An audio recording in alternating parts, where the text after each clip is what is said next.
yâri sevemez. Bilmeyen konuşur, çekmeyen bilemez. Dardayım, zordayım, çıkmazlardayım. Allah'ım yardım et, çıldıracağım.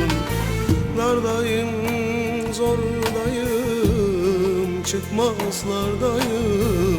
Ya Rabbim yardım et, çıldıracağım.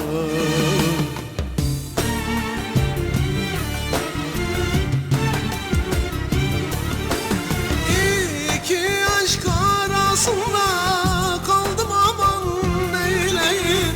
Yandım, aman neyleyim. Başım alıp nereye gideyim? İki aşk arasında kaldım, aman neyleyim. Yandım, aman neyleyim. Başım alıp nereye gideyim?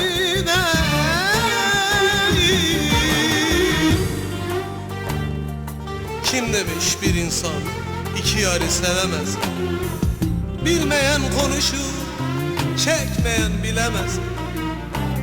Dardayım, zordayım, çıkmazlardayım. Allah'ım yardım et, ya Rabbim yardım et. Çıldıracağım, çıldıracağım, çıldıracağım, çıldıracağım. Bilmezken gülerdim, alay ederdim.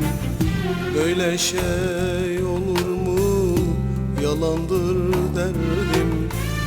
Aklıma gelmeyen başıma geldi.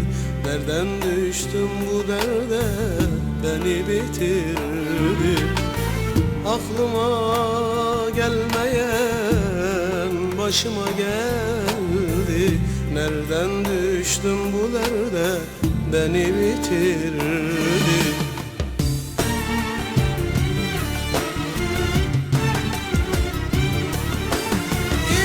İki aşk arasında kaldım, aman neyleyim. Yandım, aman neyleyim. Başım alıp nereye gideyim? İki aşk arasında kaldım, aman neyleyim. Yandım, aman neyleyim.